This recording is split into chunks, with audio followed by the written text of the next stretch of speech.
Your earliest memories of that time in Cambridge when you were schoolboys, when you first met Sid, how did that come about? I can't remember meeting him. I mean, he was around a figure in a small town. I guess I got to know him at about the age of 14. We weren't at the same school.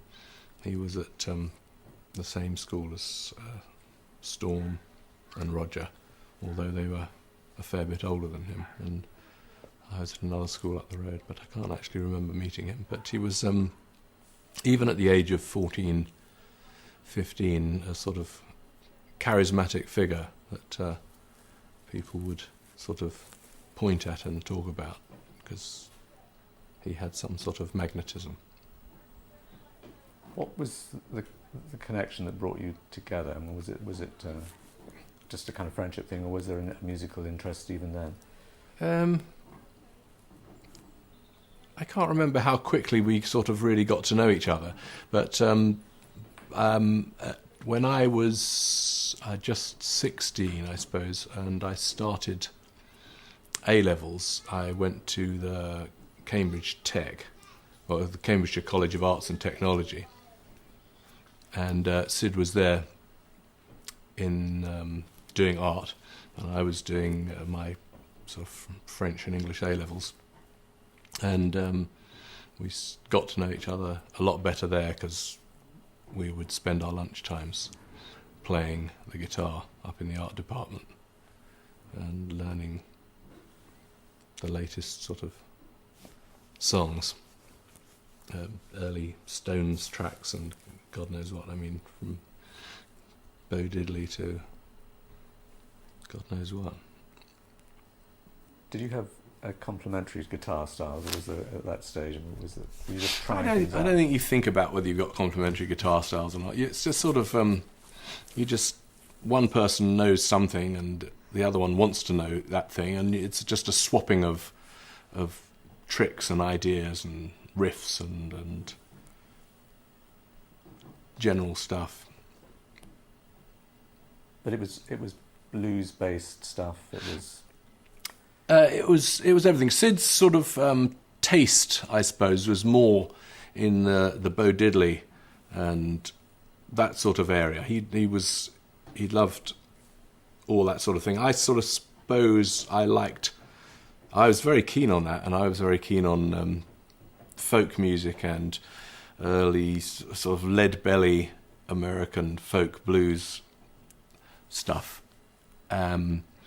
But I also was very keen on the more structured thing of that the Beatles were starting to do, and harmonies. I was keen on the Beach Boys and stuff like that, and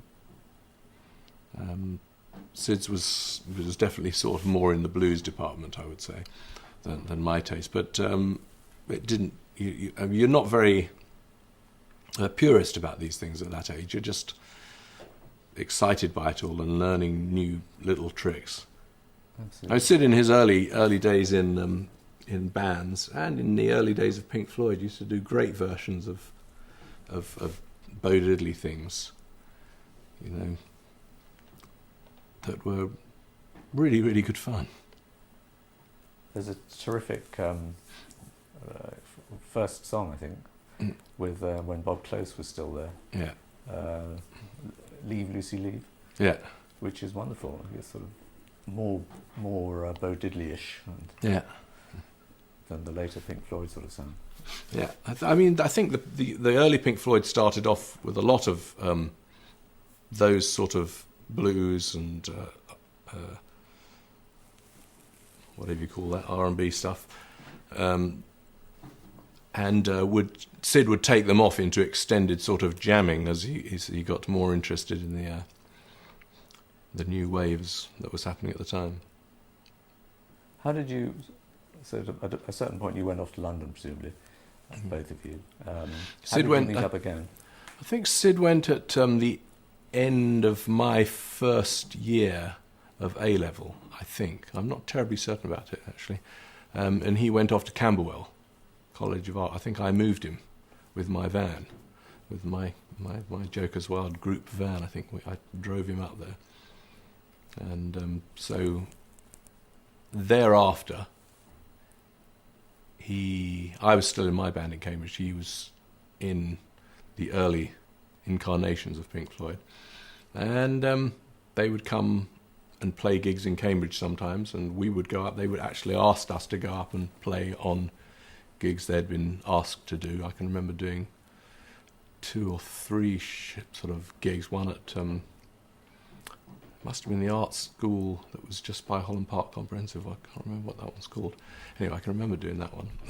And they came down to Cambridge, as I say. They played at Storm's girlfriend's 21st birthday in Shelford, just outside Cambridge, and we played too, as did Paul Simon. Wow. Quite a line-up then, in 64, I guess. 5, maybe? Can't remember. How did you, when you thought of that embryonic Pink Floyd at that time, you in your group, what did you think of their music then? I mean, well, I felt pretty superior, I have to say. Yeah, Sid was obviously, very talented, and Rick was a good musician, but Nick and Roger were fairly pedestrian at that time, and we. They were possibly, well, they were definitely a bit more original than what we were doing, but we were much slicker, and we could do all sorts of Beatles and Beach Boys things in wonderful harmonies and stuff. But we were more of a sort of pretty good local covers band, and I think that it would be fair to say that they were trying to do something slightly different. Can I stop there for a sec? There's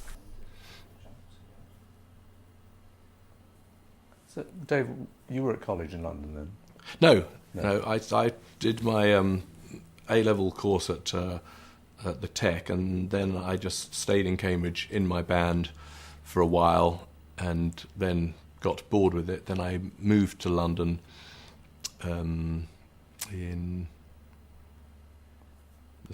must have been the summer of '66.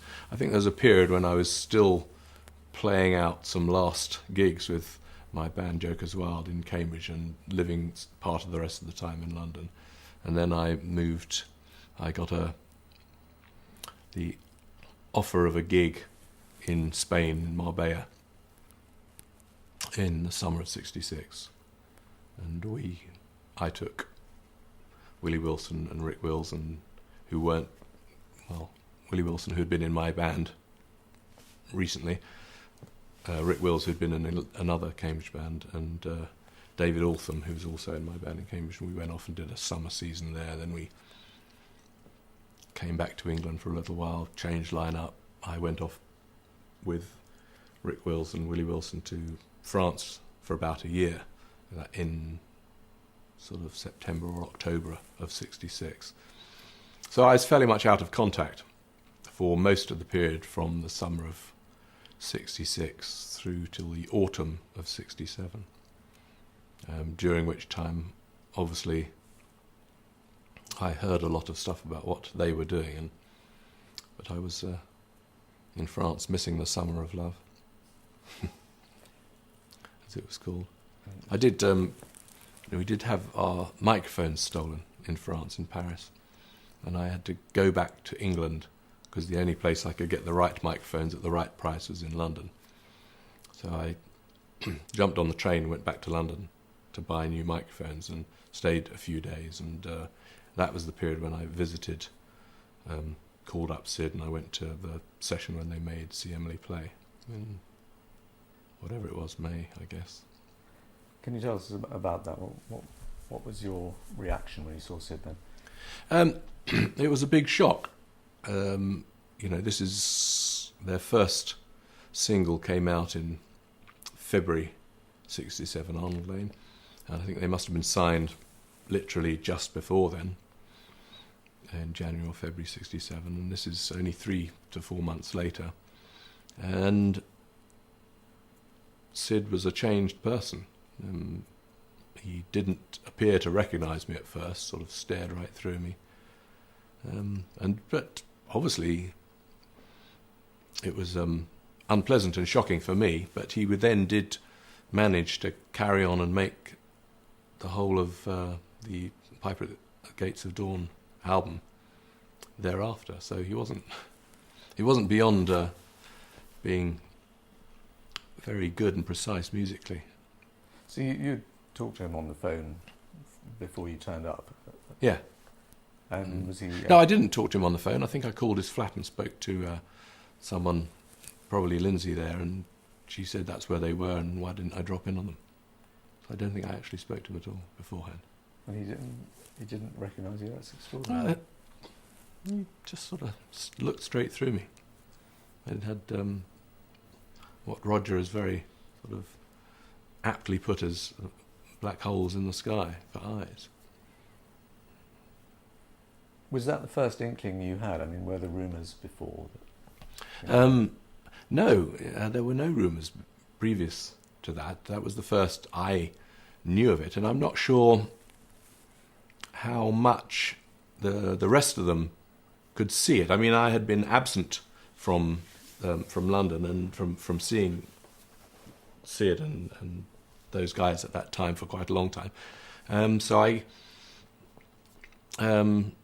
coming back to it, I could see that the major change that you can see when you have been absent from something for a while. And I'm not sure that they did, because if you ask them about it, they tend to think it came along rather later than I thought it came along. But when you're in that daily contact, you don't necessarily see it coming that well. I mean, certainly there may have been things that they got used to, a slow transformation. Yeah. Whereas for you, it was coming in from outside. Exactly. Very sudden. Was there any talk about winding up Sid's involvement at that stage? Or was No. They were on the peak of a wave at the time. And as I say, they were about to make their first album. But time seems to sort of pass so quickly now. But at that age, when you're 22, 21, time, you seem to be able to get so much done in such a short amount of time, and their entire period of time with Sid as in Pink Floyd as a recording artist is less than a year, and during which time they'd had three or four singles and an album, and had toured America and Europe and done God knows what, which in this day and age, it's sort of, that would be enough time for us to sort of start rehearsing up an album. It seems, I mean, maybe with hindsight, it seems very, very intense sort of period, creative period. And I guess his reputation, in a way, rests on, as a innovative musician, rests on Piper at the Gates of Dawn, really. Yeah. That one album, really. Indeed, yeah. I mean, there are those who love his solo stuff, but that's the one that is more in the mainstream, I suppose. That's, obviously, that one has the polish. I'm not sure that I would say that it was the best songwriting necessarily. I think some of the stuff that he did subsequently, if he had been capable and everything had been in the right place, certainly I think a better album could have been made. But it was an impossibility at the time. Just thinking about the sort of Barrettish moments in Piper at the Gates of Dawn, the distinctive Sid Barrett moments. Is there anything that stands out for you that you particularly like in that record? Do you know, I think I like the subsequent stuff better. I mean, even I think Jug Band Blues, which was just after then, was recorded before I joined the band and was sort of in the can from a recording at another studio, I think, before we really started making the second album, is a better song than most of the ones on Piper. more interesting song. And some of the other ones that are sort of quite excruciatingly recorded on the Madcap Laughs are absolutely brilliant songs. I'm not sure if the polish of the proper recording of Piper makes me sort of think that the subsequent ones are better. It's very hard to judge, but for me, the better stuff comes later. You're talking about Jug Band Blues, I mean, it's a very, very personal song about him and his condition, which is sort of very raw and strange. I think it's quite brilliant. Do you think he was consciously writing about his condition, or how did he write, do you think, that kind of song? I have no idea, really, how he wrote. There were many occasions when he would seem to be either at his flat or my flat or in the studio.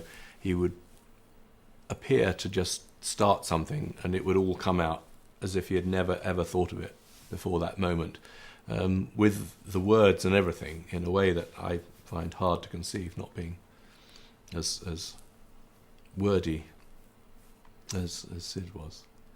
So it's really...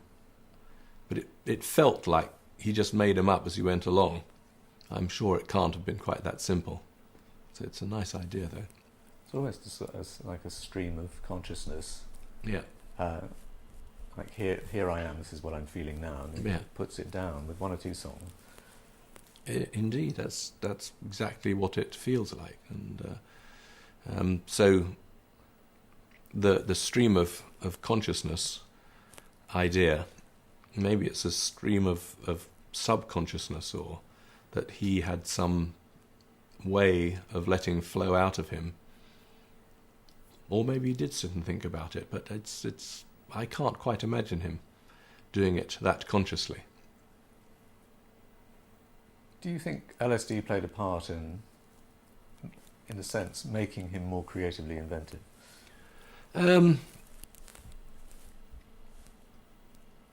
It's such a difficult question, the question of what LSD or any of those things can do. He was a very, very bright, interested person long before he started getting into any of that stuff. He wouldn't have needed LSD to be brilliant. He was, a shining light. He had a incredibly witty mind, and would come out with, repartee that would match Paul Merton, So I don't think he would have needed it. Whether that, it's quite possible that it helped him sort of move off into much stranger directions than it might have taken otherwise. But he was an original thinker, and it for myself and for many other people who knew him at the time, from when he was much younger than the time he was in Pink Floyd, it seemed he was destined for some sort of brightness or success, or whatever you want to call it. Was that a sense that you had earlier, as friends in Cambridge? Yes, absolutely. We were, he just was very, a bright light on the scene, and I'm sure most people, including myself, had certain jealousies of what a bright light he appeared to be. Could you expand a little more? I'm just wondering, what was it that he was multi-talented, or that he had a particular way of looking at things? Well, he was physically beautiful. He witty, funny. The way he talked, the way he walked. He's. I don't want to make this sound like a love song, but he was much loved by pretty much everyone around him. It's hard to put it into into words. But he always just seemed to shine out, and he moved in a group of friends, most of whom were somewhat older than him.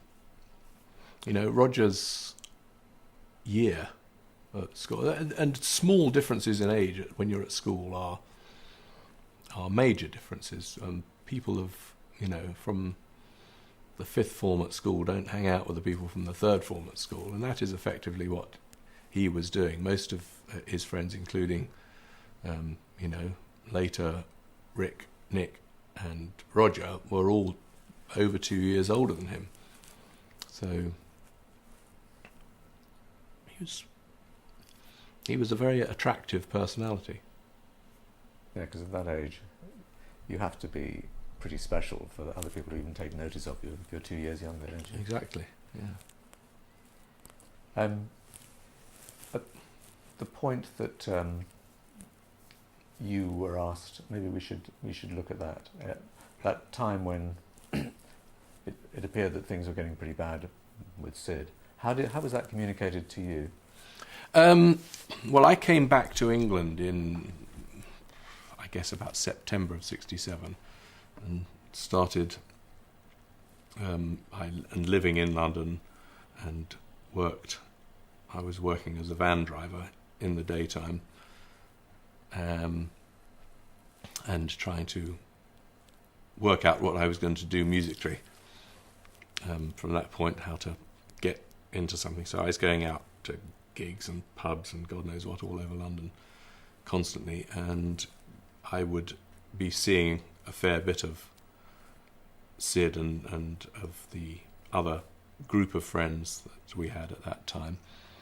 And I went to all their gigs that one could go to locally, and so I ran into him a little bit more than I had done, and I got to know the others, Nick and Rick and Roger, a bit better, and they did a gig at the Royal College of Art just by the Albert Hall in probably November, and at that one Nick sidled up to me and told me that things were getting pretty desperate, and I was to keep it under my hat, but they were thinking of making some sort of a change, and would I be interested? So, and what were your thoughts?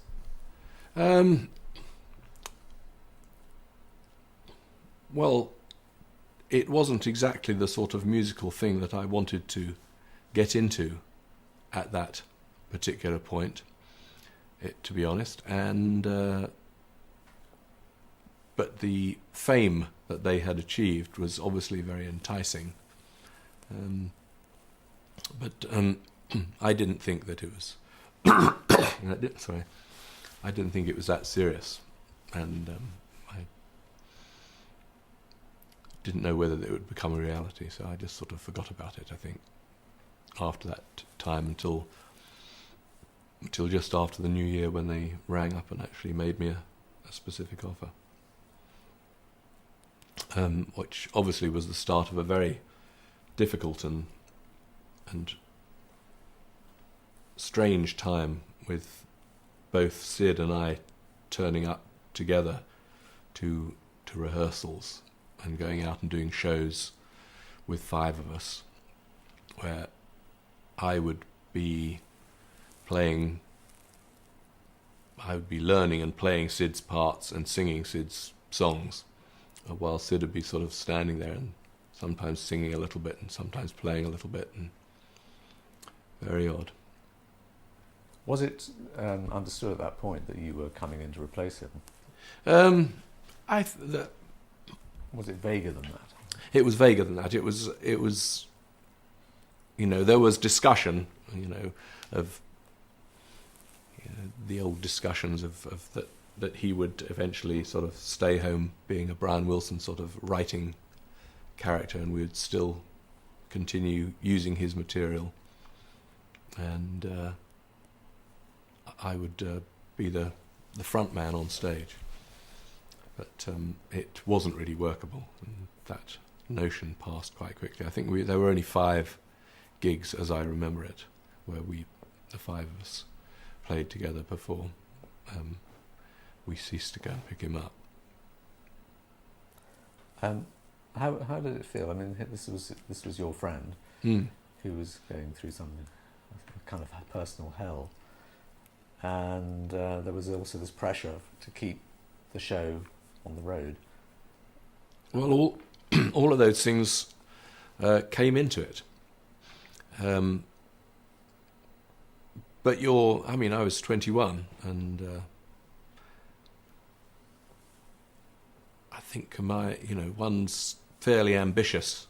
You want to get on with stuff, and that sort of offer is a very hard one to turn down.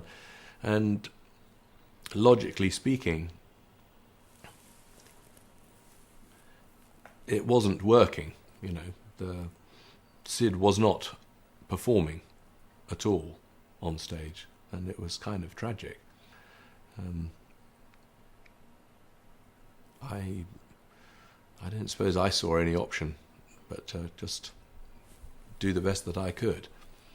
But I'm sure we were all sort of full of some sort of guilt, and remained that way for a long time.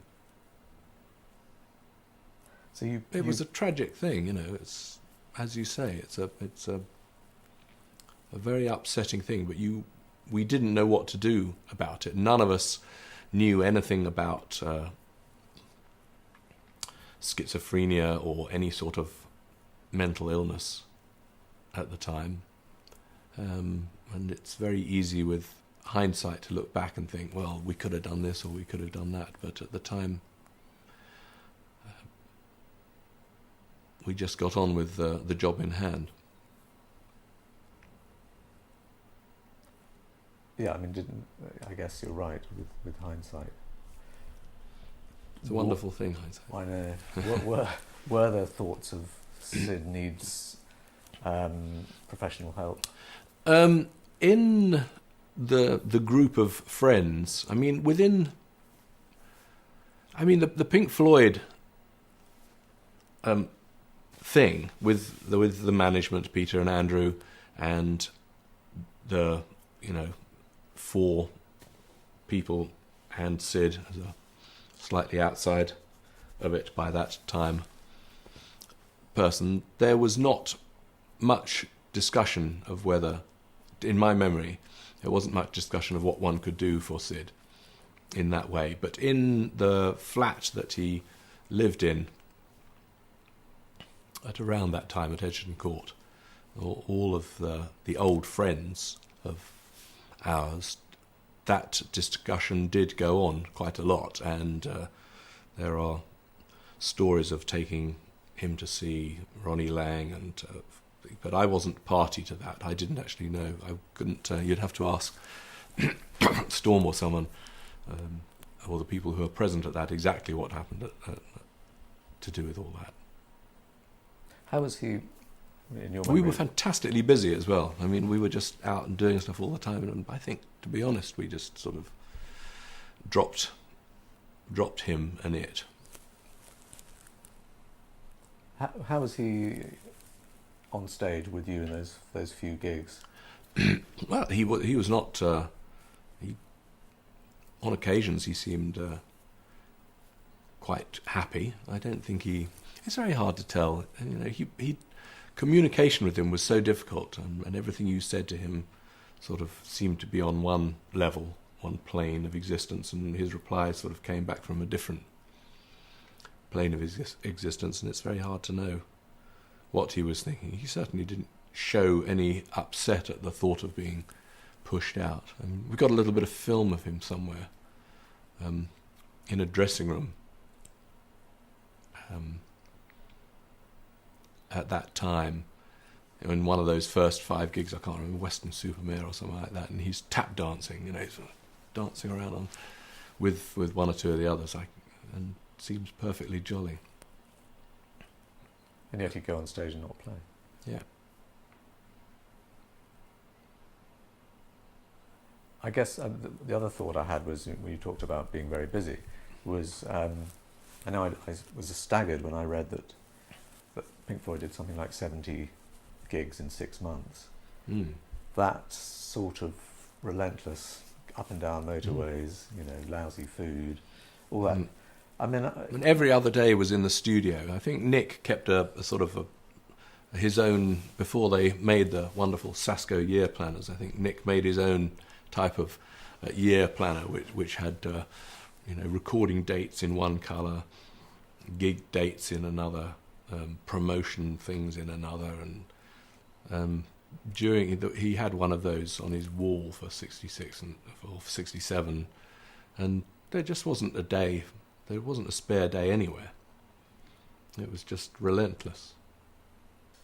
There are those I've talked to who, in a sense, discount the influence of LSD as being a major factor, and talk more about Sid being the kind of person who couldn't really cope with the pressures and deal with the whole fame thing. He didn't want it. He sort of walked away from it. What do you think? When I think back on it, and I think about the time that I went to the studio when they were recording See Emily Play, which I think must have been late May, because they changed the name of it from Games for May to See Emily Play because it wasn't going to get out in May. So I can't really see how at that point the fame thing could have hit him. This is before their first start. This is before they'd had a hit single, really. I mean, Arms Lane was, just about got into the top 20. And this was their second recording, really, See Emily Play. And the change was quite distinct to me at that time. So I think that his excesses in that region must have had quite a major effect really on him. LSD, really. LSD, yeah, substantially, I would say, yes. He wasn't frightened of it. He did leap into it with a great abandon into that world. And at that time, previous to then, when he'd been living in Earlham Street, there are lots of stories about people who slipped acid in his tea and stuff like that, but I don't really think you'd have needed to. You could have just offered it to him, and I don't suppose he would have often said no. He was definitely an explorer of that whole thing in quite a major way. And I think I used to think that it was more the circumstances and the fame and that these elements that changed him. But I'm sort of becoming maybe more reactionary in my old age, and I'm sort of veering much closer now to the theory that acid is more to blame in this than the advent of his fame, because I don't really see that the timing fits. Would it be correct to see it as initially acid is very exciting, it's a journey of exploration, it's sort of opening up the doors, and in a way, the first album was influenced by that, but then maybe the pressures, keeping going, he's kind of using it as a prop, maybe.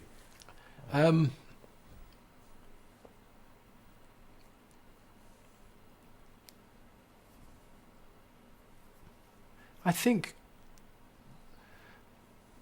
that using it as a prop, I'm not too sure about that. I think he once you're into it and you're enjoying it and you're doing it, it's part of your life, and I think it was part of his life on a very regular basis. But there are a lot of other people who did as much or more, and this has gone on ever since. People have been major users of LSD, and there's a lot of people who've been major users of LSD who never had the sort of very clear mental breakdown that he had, which sort of happened pretty rapidly in my memory. It sort of came down like a closing door. So I think there must be, in people's genetic makeup, there must be people who are susceptible to this sort of permanent, or if not permanent, then fairly permanent sort of change to their psyche and to the damage that causes them. And I think Sid must have been one of those. There are a lot of people who have addictive personalities and have susceptibilities to certain things. I mean, there seems to be a thing with alcoholics, for example, who some people sort of, like they go through a door, suddenly they become an alcoholic. I don't know whether this is backed up in any sort of way medically, but in my view, I have seen people who have gone through that alcoholism door and they then subsequently cannot have a drink. It just has changed them. There's something in their mind has changed seemingly forever. And I think that must happen to different people in different ways. They must have different susceptibilities in their genetic makeup. And I suspect that's what Sid had. Just to pursue this for a moment, because I think it's interesting.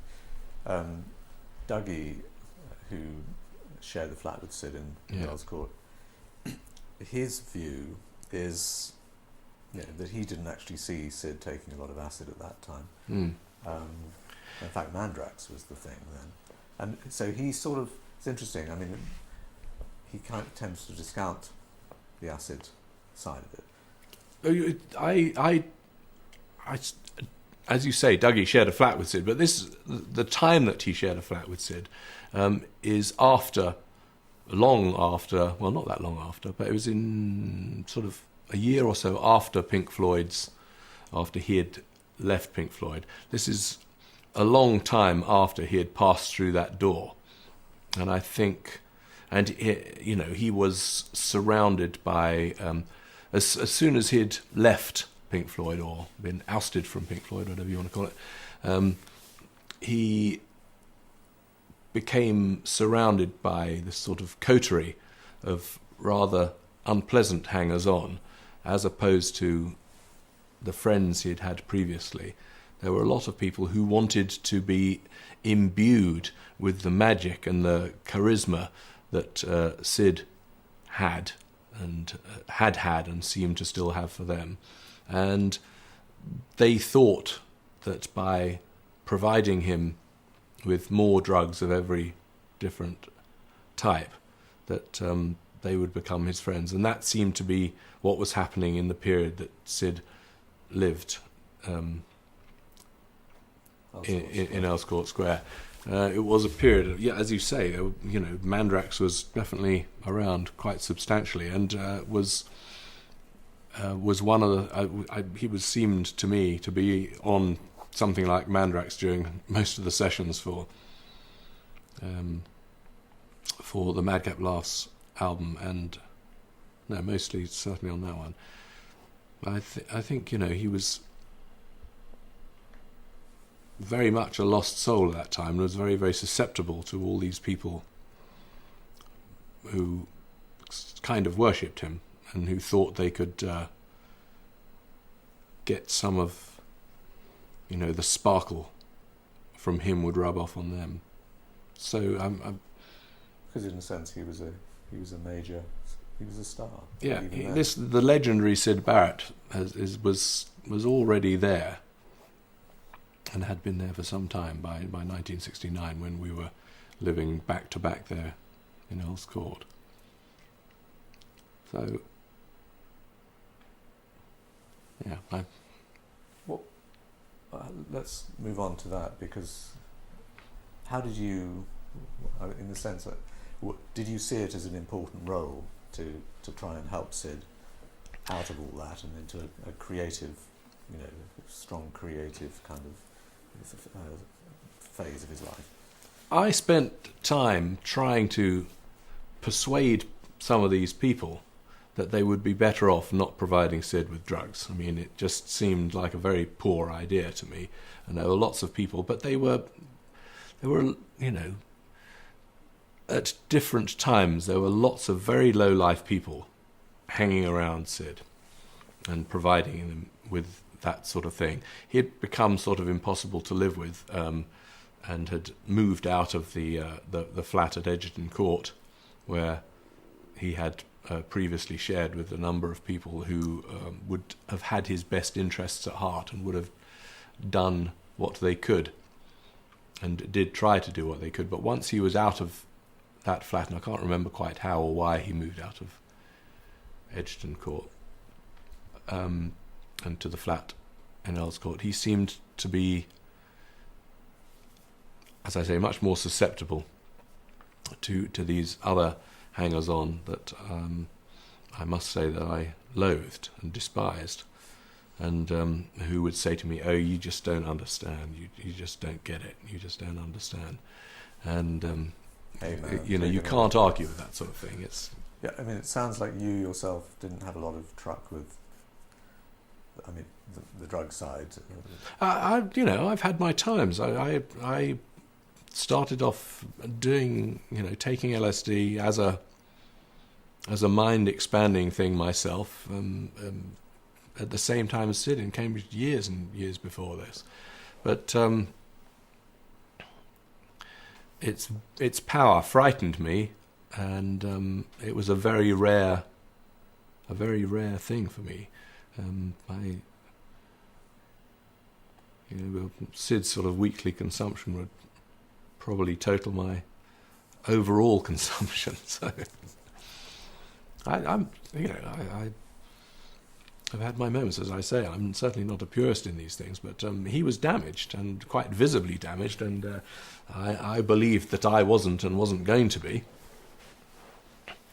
And it just didn't seem to be being of any help to Sid to encourage him to continue this sort of path. And he was trying to make a record with Malcolm Jones, and they had spent an awfully long time on it. And at some point or other, it seemed like it was being closed down by AMI, and he asked me and Roger to help him to get it finished. And it seemed to me that would be a good way to try and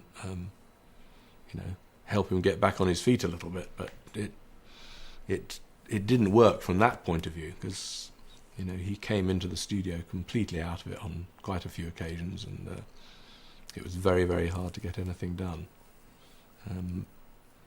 This was Madcap Laughs. Yeah. The overall result is uneven, but there are some wonderful songs in there. There are some wonderful songs in there. They're really interesting. He didn't seem to have to search for a melody or for a word. They just seemed to be there. They seemed to come very easily to him. But the nightmare of actually trying to make the record was a truly difficult thing to do in the very short period of time that EMI sort of gave us to try and get it done.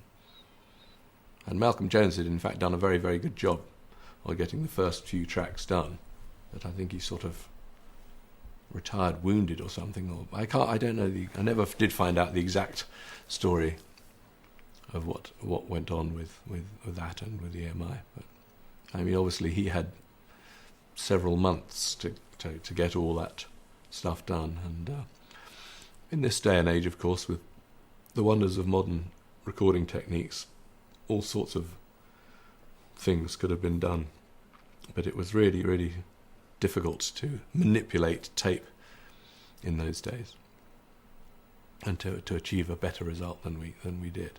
I think it has got its charm, and and the songs are very, very good, but I don't think any of us were very satisfied with it. When you said there's difficulty of manipulating tape, I mean, maybe it would help to explain the difference between then and now. You know, I mean, in this day and age, you can take the vocals and the guitar parts and you can cut them up in a digital domain, and I mean, one could even go back to those tapes at this stage and take things apart and move them about and make things much, much more palatable than they are on the recording. And it would have been nice to have had more time and more techniques available to us to have made that record more what I imagine he would have wanted it, and I certainly would have wanted it to be. But the songs are there. His brilliance is in those grooves, you know. Yeah, the songs are stunning in a way. Especially having heard one or two other people sing them. You know, this remarkable kind of combination, I think. The words, the simplicity of the words, you know, but also the melodies are quite strikingly original. Yeah. And is that something when you were recording it, it sounds like an act of sort of desperation to try and get some of this apparently quite potentially great stuff, you know, into some kind of shape? We had so little time to do it, and half the days we had in the studio we were doing other things. We had gigs those nights, and we'd have to shoot off at 5 in the afternoon and jump in a van and trundle off up the M1.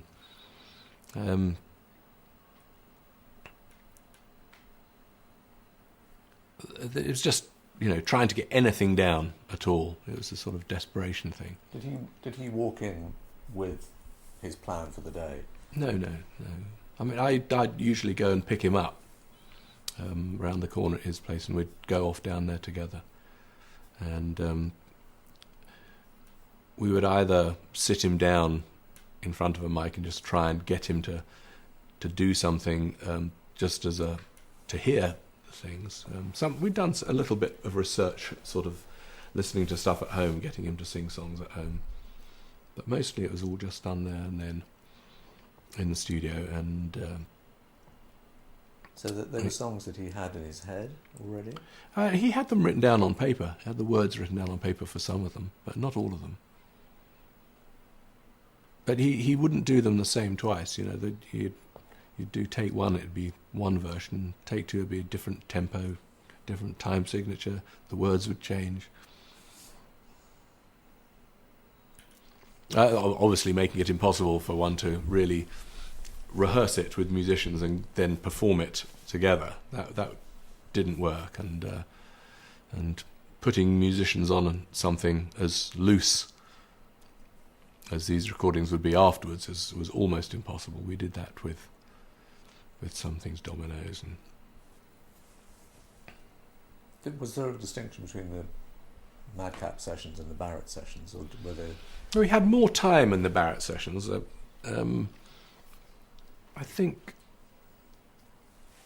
we were more able to give it a little bit of polish, but even so, we still had the same problems, and I don't think the remaining songs were quite as good as many of them.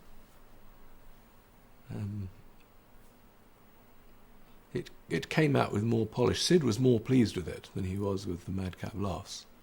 He did actually, in the lift going up at Earls Court Square, he did once say thank you for the job that was done once in a year or something. I mean, you must have. Okay. I'm going to cut for a second.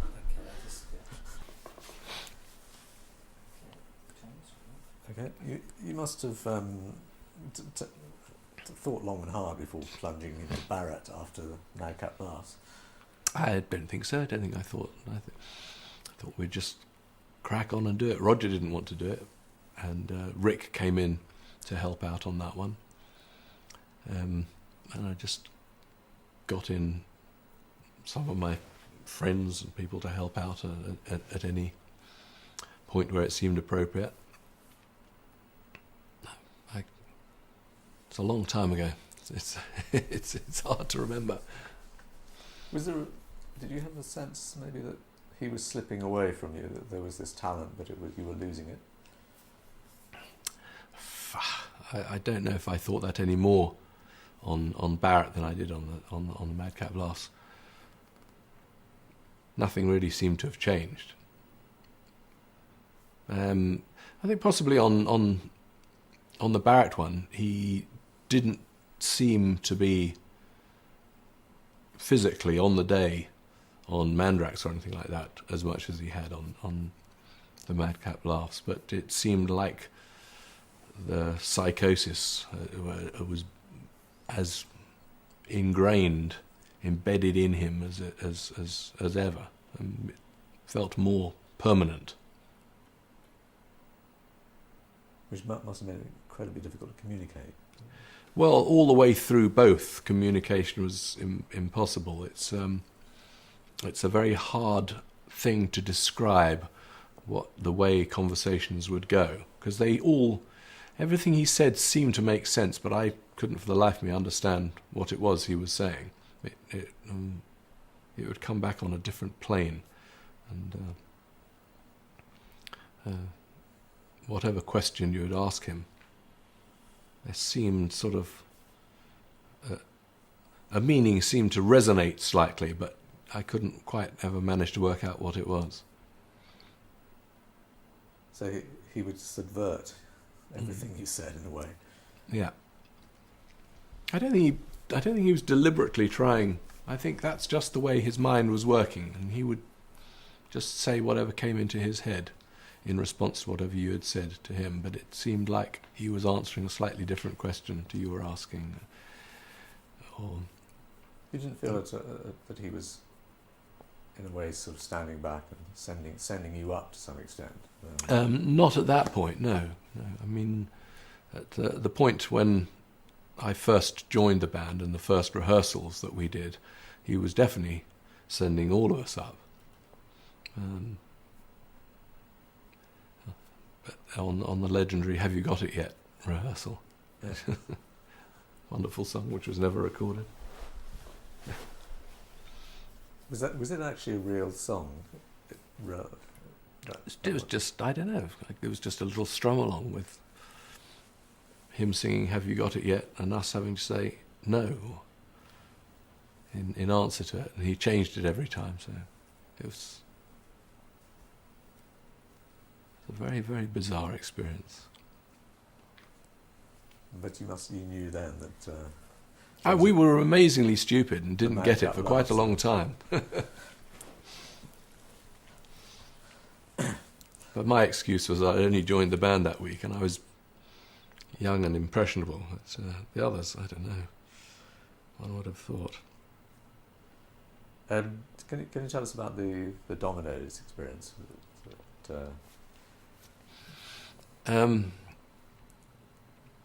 Well, we put down the track for Dominoes. I think I played the drums on it for some reason. I think dreadfully. What you're talking about is the guitar solo, which we tried to do several times, get him to play a lead guitar part over the song. And it didn't work. And after we'd tried it for God knows how long, he suggested that we turn the tape over, which means that you listen to a series of noises going and somehow he could divine what was going on. It's a very difficult thing to do if you've ever tried listening to a tape backwards, to try and work out what's going on, when it's going on, the tempo, anything is very, very difficult. Even beats cease to have any impact because they just go. But he did one take of it with the tape running backwards, and we turned it over and played it back, because you can only hear what's going on when you turn it back over and the music's the right way around and the guitar's backwards. And it just immediately it seemed to fit perfectly, and that's the one that's on the record. We never had to do it again. And it just seemed, and still seems, mind-boggling that he could not manage to get a guitar part that pleased him or any of us for an hour or two, the right way round, but as soon as you've turned the tape backwards into something that it's very hard for anyone to understand, he just did something perfectly appropriate and brilliant in one go. Wow. Very strange. The one and only Syd Barrett, a billed Syd Barrett performance, you and Jerry played at Olympia, I think. Mm. Can you tell us about that? I can't remember a lot about it. I can't remember how it came about. We played in the sort of in the front foyer, I think, at something or other. I can't really remember what it was, but I seem to remember it was in the daytime. I seem to remember it being daylight outside, and we were just behind those big glass-fronted doors all the way along the front. And we played a few songs, and Syd put his guitar down and walked off, and we left, and that was it. I have no memory of exactly how that came about, or who wanted to do it, or how.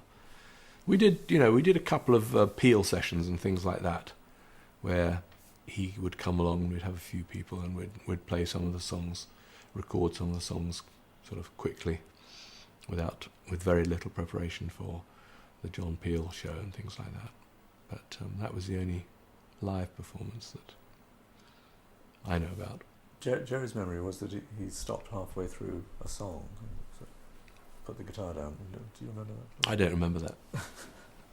I can't remember. I think I was playing the bass, and Syd was playing the guitar and singing, and Jerry was playing the drums. And I remember it being quite brief, but my memory, I'm afraid, is not good of that moment. Probably willingly wiped it. I don't think it was that traumatic. I just, it didn't assume the sort of significance that people attach to these things later at that moment. So I wasn't thinking, God, people will say this is the only gig that Syd ever did after Pink Floyd, and I should remember it. Going back to you in Pink Floyd, your guitar style was obviously rather different from Syd's when you joined Pink Floyd. Yeah. And the whole sound of the band very different from your band. Yeah. How did you did you adapt to that, or did they adapt to you? I mean, how did that Both, but at the beginning I had to very quickly adapt to them and play stuff that I hadn't got a clue what I was doing. It was probably dreadful. It was also excruciatingly embarrassing, to the extent that I used to mostly play with my back to the audience, and I was really, really very embarrassed and very nervous about what I was doing. I didn't feel at all sure of myself. I didn't know what to play. I had to try and play on these songs and on these sort of templates that Syd and the band had been playing on for some time. And I was conscious that I needed to, at some point, try and make it more my own. But at the very outset, it was just really learning lots of stuff, and then learning Syd's parts, and then playing guitar solos that I thought fitted at the time. It wasn't a lot of fun, I have to tell you. It's been very difficult. Were you doing things like Interstellar Overdrive? Yeah. Interstellar Overdrive, Power Talk H, these very sort of strange, they were very loose bases for psychedelic jams, basically. And as I hadn't done any psychedelic jamming really before then, I sort of veered more towards Jimi Hendrix. Did you pick up on techniques from Syd and the sort of feedback techniques and so on? I must have done some, yes. I don't think... I consciously learnt some of his licks and his parts right at the beginning, but his style was fairly radically different to mine, and I think they probably mostly went by the by after a little while. I guess as you developed Floyd developed with you, there was a new kind of sound emerging gradually, wasn't it? Well, it was as soon as we got into the studio and started putting down new stuff, I'm particularly with doing the actual track Source Full of Secrets, I suppose. It started becoming more clear to me where we were going and what I could be doing within those frameworks. And it gave us a whole set of new frameworks which Sid hadn't been a part of, which obviously releases one from this spectre a little bit. And yet, I'm tempted to say the spectre continued to haunt you in a way. Well, yes, I mean, quite how much the spectre of Sid haunted us subsequently. I mean, obviously we went back to it, with Wish You Were Here, in a major way. And I was thinking also, something like that, the Brain Damage song, yeah, seems so almost literally about Sid. Well, you'd have to ask Roger about that. He never got too precise on explanations of exactly what he was. Obviously, Sid's so-called madness influenced the theme of madness that runs through that whole record. Did you, perhaps with hindsight now, you can tell us, did you feel involved in that, or were you kind of standing slightly back from it at the point you were making those records? Making Dark Side of the Moon and stuff? Yeah.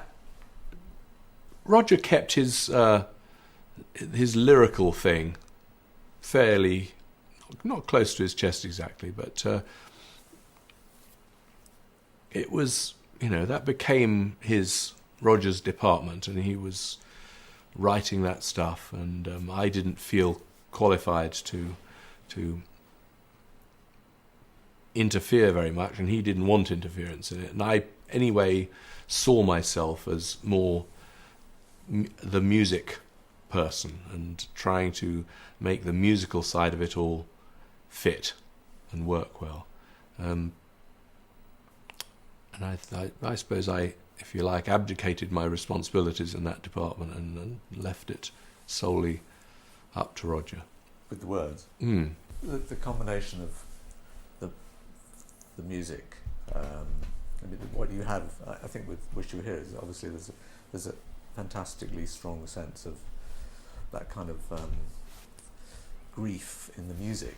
It's the sound of the guitar. It's sort of, I think for me, that album, the Wish You Were Here album, is probably the best balanced album in terms of the music having the emotional strength on its own to match the brilliant words that go with it, and them all gelling together to make something that has a real sort of emotional impact. To me, that works better than Dark Side of the Moon does.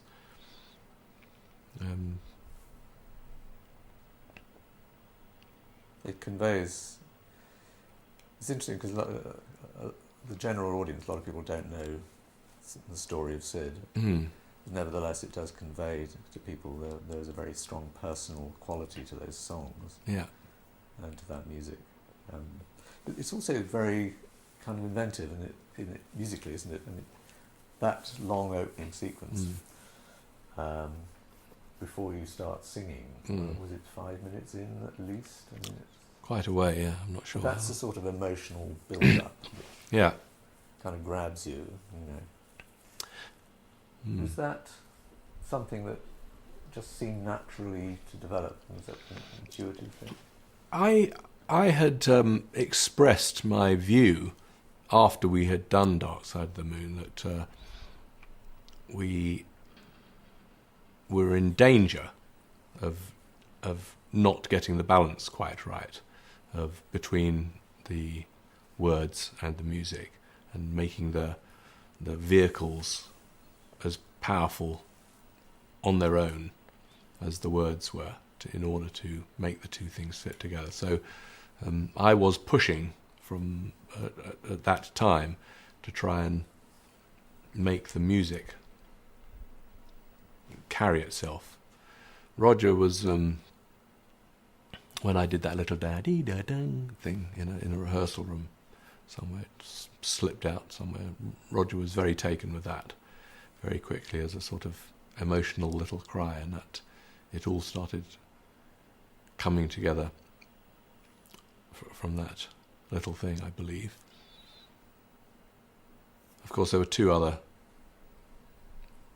pieces which surfaced on the Animals album subsequently, which we were rehearsing and putting together at the same time, and I wanted to make all three into an album at the time, but I'm glad to say that Roger disagreed and wanted to lose those two for the time being and extend the one piece, Shine On You Crazy Diamond, to make the whole record. He was definitely right about that.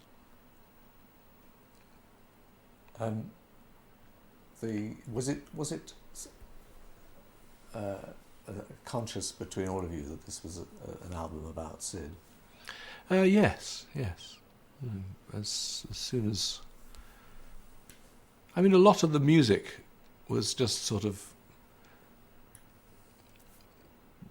being created. We were sitting in a rehearsal room, ghastly little room in King's Cross, putting that all together, and I can't really remember at the exact time when it must have struck Roger that the emotional impact of the beginnings of this piece of music were going to involve Sid and be about Sid. My memory's just not quite that good. I mean, other things like the song Wish You Were Here didn't surface out of those sessions at all. That happened in the studio when I was plonking that riff on the 12 string. But by then I think it must have been very established already.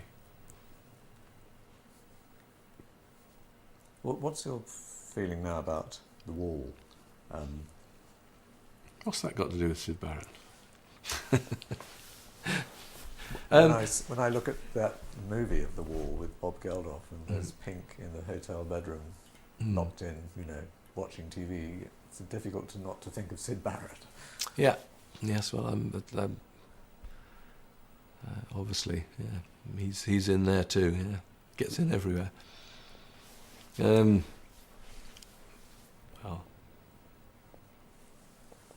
Did you? I'm not sure that I can be bothered with The Wall, really. with talking about it, I should say. It's not... I think we did a damn good job on it.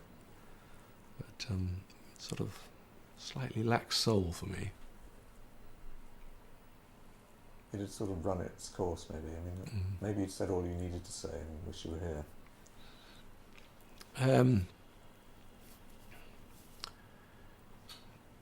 Our personal problems in the band by that time were sort of becoming more dominant. Roger was becoming more dominant, and it was less easy to argue that the music had to stand on its own before you added the extra weight of lyrics, and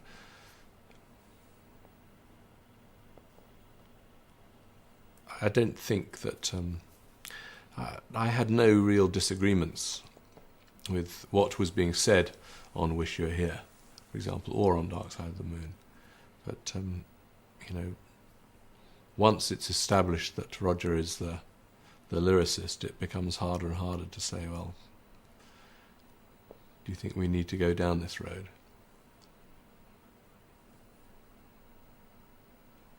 Anyway, that's a different story. It is, yes. It's a different whole era.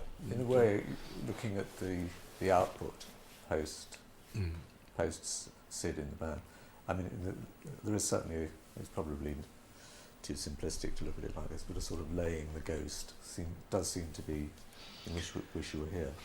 Yeah.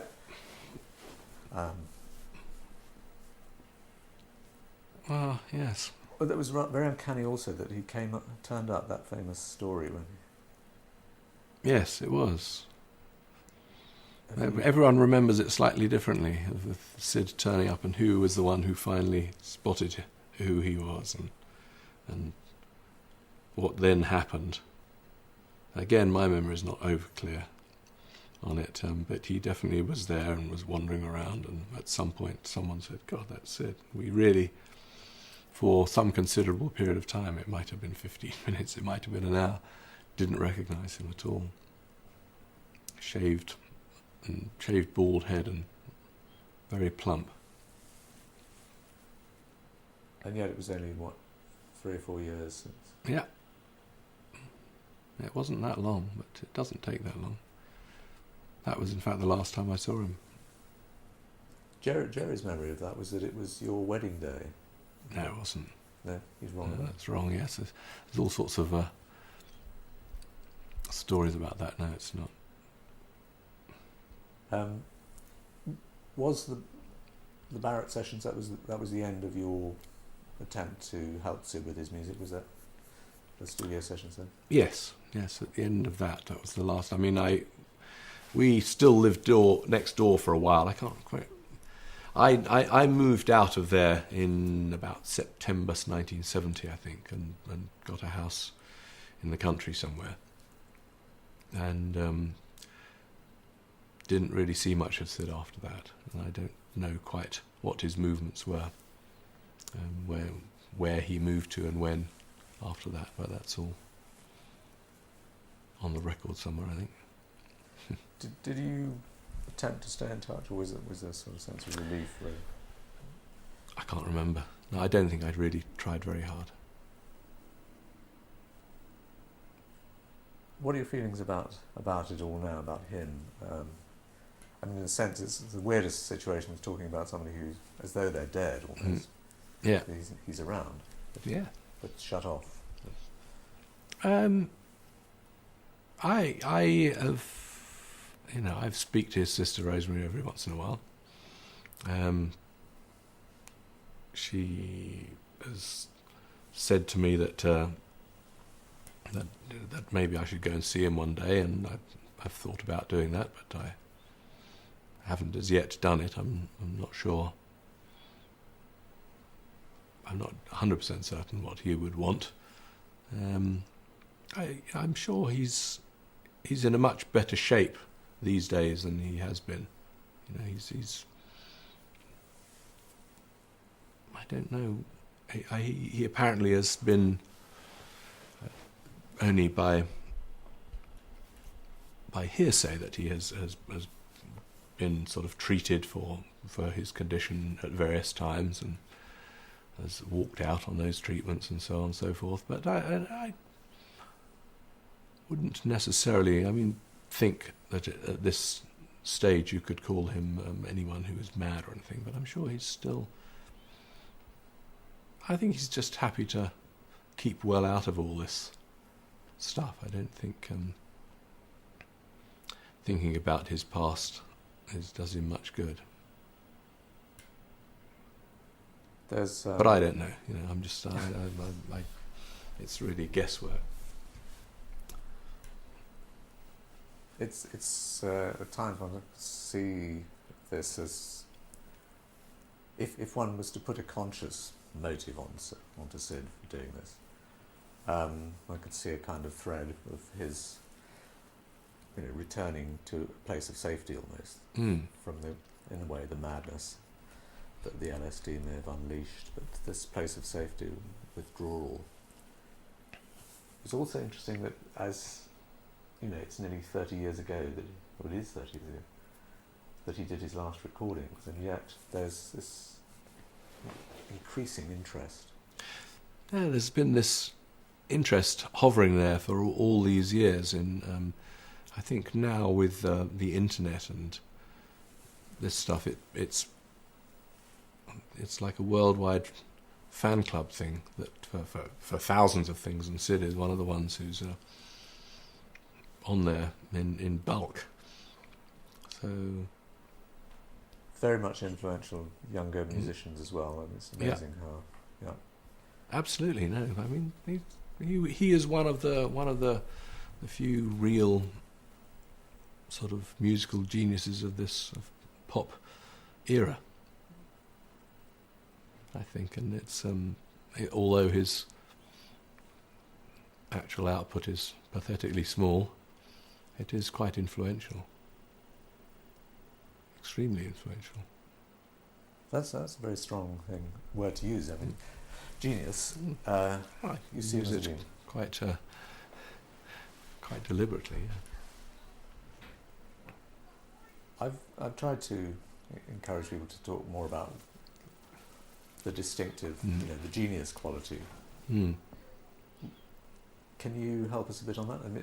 I mean, I totally agree with you, but where would you say that shines through in his work? That's the thing about it, is it's impossible to say. It's something that is an emotional response that you either get or you don't get, and his recorded output post Pink Floyd, you've got to have a sort of receptive, forgiving mind to, and some sort of ability to bypass the awful sound and the awful versions, the awful recording of what went on those solo albums, to be able to hear the heart of what those songs are and what they could do. As you said, some of those ones you have been able to see and hear better when other people have done them. And I can really see that. There's a couple of songs, for instance, which I hadn't really looked at before, but stand out as being almost extraordinary sort of poetry as well, like Wolfpack. Yeah, an amazing song. Yeah, the words, if you read them as a poem, stand up as a very powerful set of images. Yeah.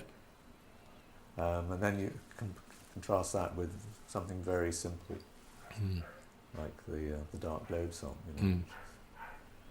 simple sort of personal. Yeah, well, it's, as I say, they're hard to get everything out of because of the barriers that are in the way between the essential song as it must have been conceived in his head and what you get that comes out of your speakers.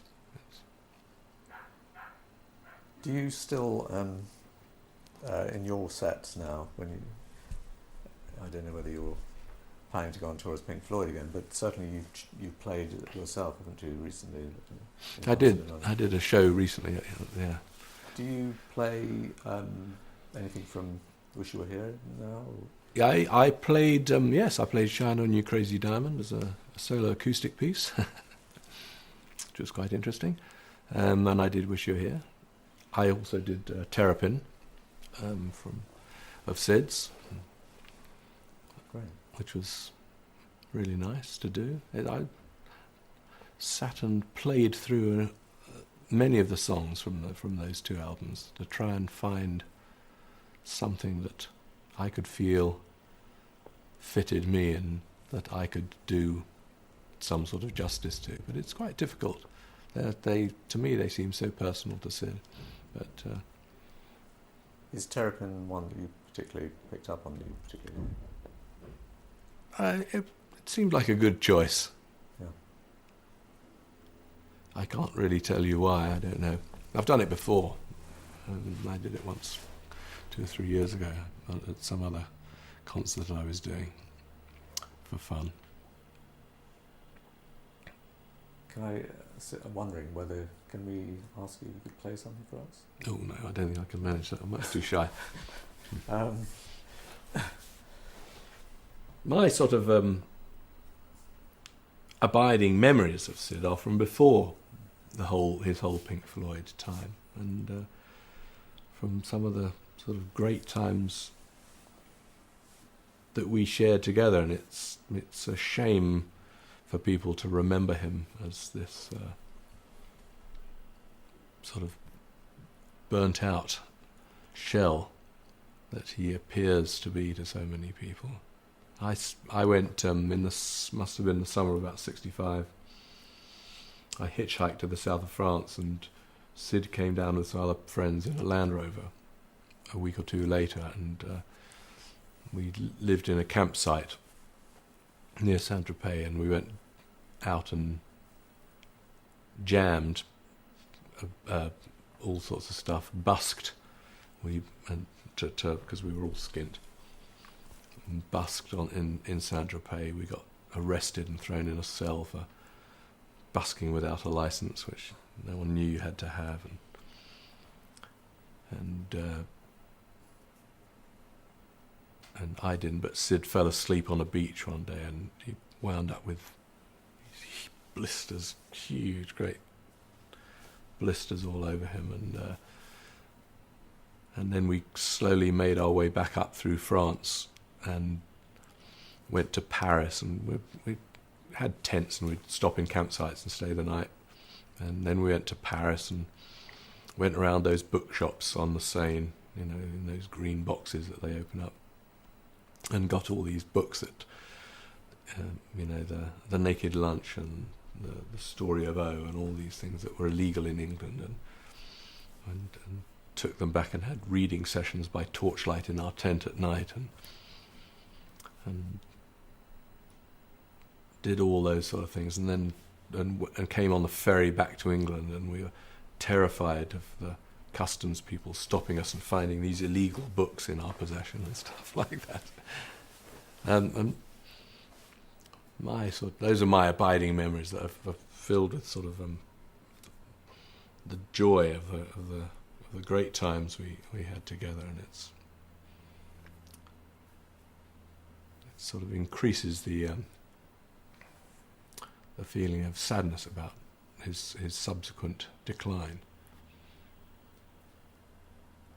Now one can only hope that he's sort of pretty stable and happy, which I think he is. Do you get any sense that he's aware of his status, in a way? Musical status? It's very, very hard to tell. I would think so. Yeah, I would think that he knows. I mean, someone I haven't seen for sort of 25 years. It's very hard to make a judgment on what he thinks about anything. I mean, the people that do see him say he's pretty cool and pretty capable. He's not mad or anything. He's very content to keep well out of the way, and doesn't want to be bothered with any of this stuff. Be pretty wise, actually. Should we cut at that point? Yeah. Well, perhaps I could just ask you to expand a little bit on that. Many people imagine that a song, something that's written 25 years ago, this thing, like, you'd almost want to walk away from it, regurgitating an old hit kind of thing. But it's interesting, and also Roger in his interview also said that he still sings it. It's interesting, you both, there's something there that you both feel still is actually, a valid kind of, has a valid kind of emotional core to it. Yeah, I mean, it's Wish You Were Here is must be fairly specifically about Sid, but it applies to so many other things. It's I get all these ghastly requests for people who want to use it for funerals and stuff. I'm supposed to do it myself. Don't put this in, please. So, Douglas Adams is a memorial for the thing in a week or two. No, it has an emotional depth, and it's a sort of fairly universal, I think. And I suppose you could say that we haven't done quite as many concerts as people like the Stones have or someone. So my performances of Wish You Were Here still number in sort of 300 or 400, I suppose, instead of the thousands that some people might do. But it still resonates. It still has its meaning. It means that to me every time I sing it. It's a brilliant, it is a very, very good combination of music and words that seems to capture something. Does performing something like that, does it actually bring back the moment of creating it in a way, the memory of creating it? I remember the moment of creating it quite often. Yeah. I did have a guitar around it. I played it on originally somewhere in here. I don't know what I've done with it now. It's not here. Not one of those. No, I wrote it on a 12 string, I think.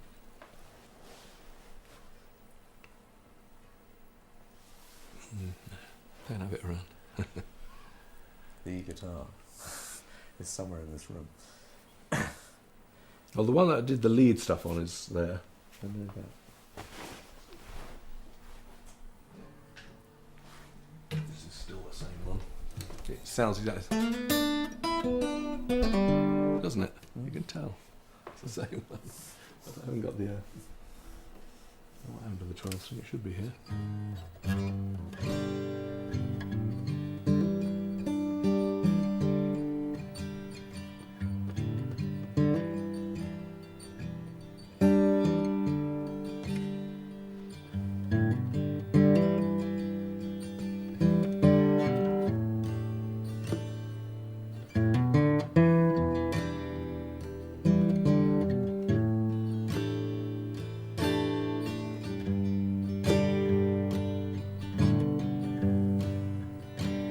That in the control room of number 3 studio at Abbey Road, and it's just something I'd been strumming at home, and Roger immediately said, "What's that? What's that?" And we had to sort of immediately get on with that and work it up and write the rest of the music and stuff. So that just arrived. It's one bit of riff from another bit of riff. There's hundreds of different ways you can do something almost the same as that, and some work and some have a little bit of magic to them, and some don't. And the ones that do have that bit of magic to them, it's obvious, to people around. Even just that piece of music has an emotional pull to it. That's what we're struggling to find all the time. And then that you described earlier, that little sort of double, whatever you'd call it. The little sort of cool thing, which is...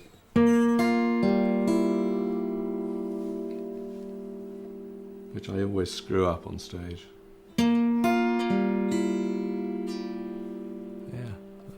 I don't know where that came from. But again, just you play something and you play it again and you start play it lots of times and it starts having a call to it, doesn't it?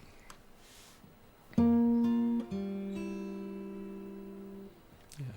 And then the other very distinctive thing is this kind of higher sort of...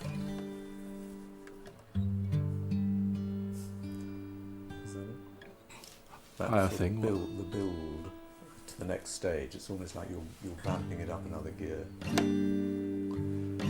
Yeah.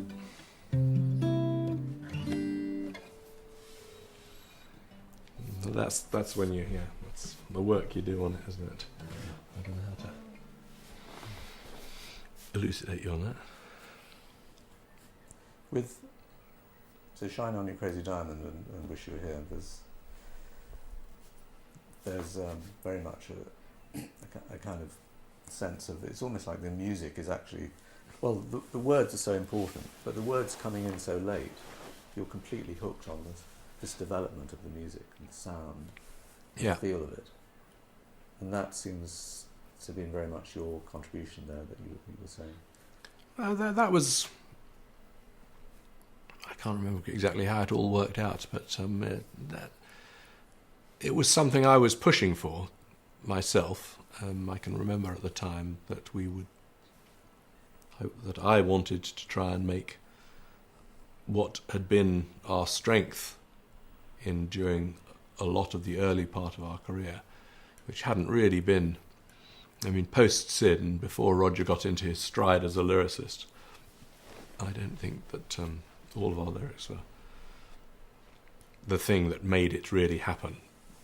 It was the music, and our concerts throughout 69, 70, 71 were based on the music that we did, and there was a danger of losing that or getting away from that a little bit, and that was the bit that I wanted to try and pull back into it and have longer musical passages that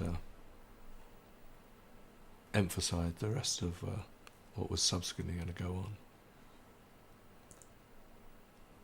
So it's very daring as well in a way, isn't it? Is there a continuous sort of line running through it? Well, there's continuous sort of chords underneath. We'd been working on this mad idea called the Household Objects album at that time, and we'd made a sort of a wine glass organ, if you like, where we'd got a 16-track or a 24-track tape machine, and we'd got wine glasses and tuned them up with differing amounts of water in them, and done the old wet finger around the top of the wine glass and put each note, each semitone on a different track of a 16 or a 24-track machine, and then you could play chords by lifting the faders on the desk, and that was one of the elements that we were trying to put together in this Household Objects thing, where there were no real instruments, and the bass was going to be a rubber band stretched between a matchbox and something else. You go boom, and all that sort of stuff. Anyway, that which wouldn't be too difficult to do these days with the technology we now have available seemed like a life sentence at the time with the difficulty of doing it. But that was one of the residues that was left over from that, was this glass organ thing on a tape, and we used that for the basis of the opening sequences of Wish You Were Here. It's just a sort of fading in sound of that. It's got an organ on it as well, I think, but the basis of the sound is these wine glasses, which you sustain. Well, as long as you leave the faders up, yeah, they stay there. I don't know how long we recorded each note, but quite a while. And you said